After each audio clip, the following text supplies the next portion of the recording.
Nosso assunto agora é o pré-modernismo. Na realidade, a gente tem uma tendência, num primeiro momento, de pensar o pré-modernismo como mais uma das escolas literárias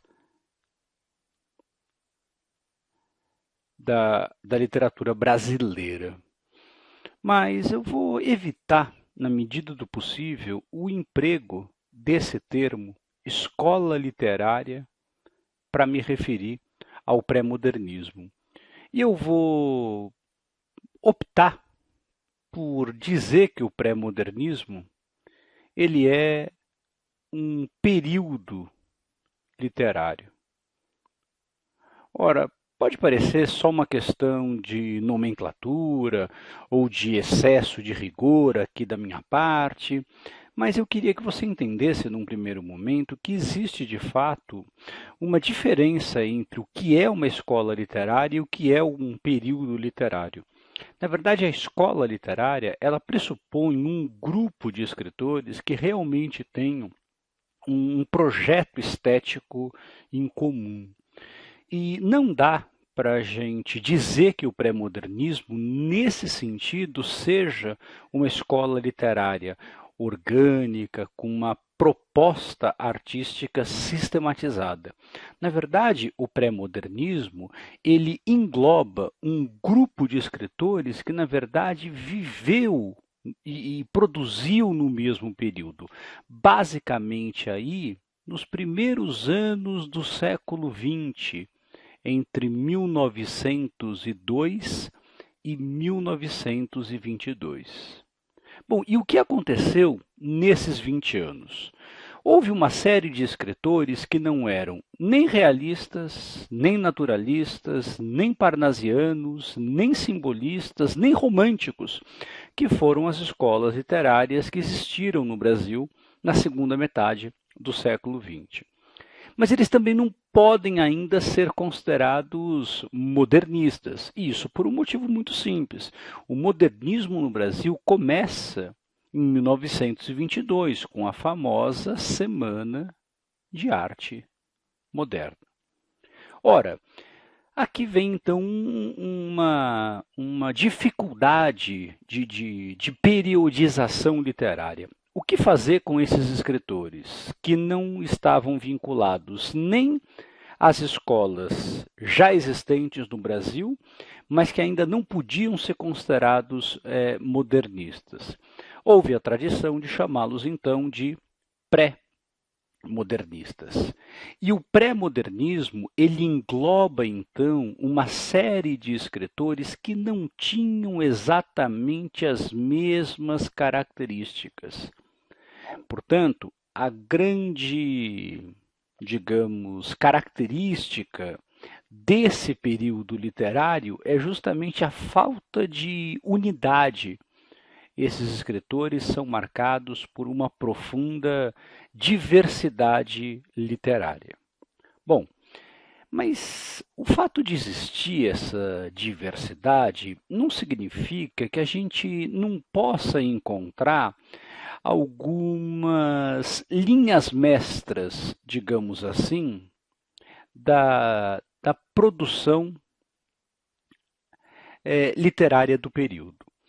E o que a gente pode dizer é que essas características não servem, evidentemente, para todos os escritores, mas nos ajudam a entender o que eles tinham minimamente em comum. Bom, e aí eu acho que a gente pode pensar em três grandes características desse período literário.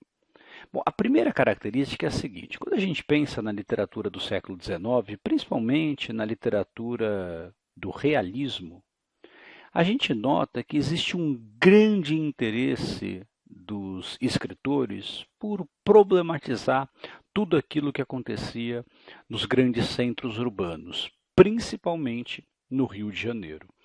A gente vai dizer que uma das grandes contribuições do pré-modernismo para a nossa literatura foi ultrapassar essa barreira das fronteiras do Rio de Janeiro. E esses escritores vão falar então sobre um Brasil do interior até então desconhecido. A gente vai dizer então que não todos, mas muitos escritores pré-modernistas, principalmente Euclides da Cunha e Monteiro Lobato, vão ter um interesse em revelar as características daquilo que a gente chama de os dois Brasis.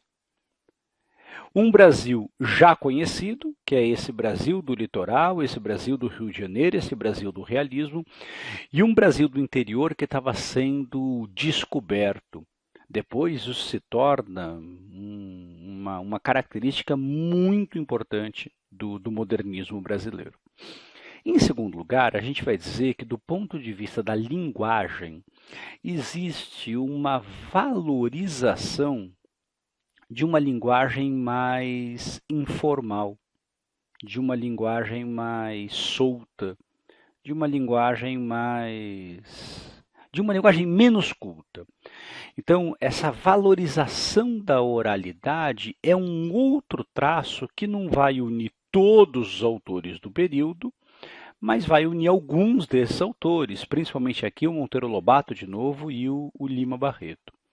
E, além disso, cada um dos escritores que a gente chama de escritores pré-modernos caminharam também em direção a algum grau de experimentalismo formal. Quer dizer, cada um deles foi por um caminho que representasse uma descoberta de uma nova maneira de se fazer literatura. A grande verdade é que todos esses escritores que surgiram nesse período poderiam ter continuado a produzir e se tornarem modernos. Mas a verdade é que a maioria deles ou morreu ou parou de produzir antes de 1922. É por isso que a gente é obrigado a chamar esses escritores de pré-modernistas. Mas talvez o ponto principal que una esses escritores, acima mesmo dessas três linhas mestras, o ponto principal é que, de algum modo, todos esses escritores anteciparam características modernistas. De alguma forma, todos esses escritores, cada um indo por um caminho diferente, cada um deles representou algum grau de rompimento com as tradições literárias dominantes até então.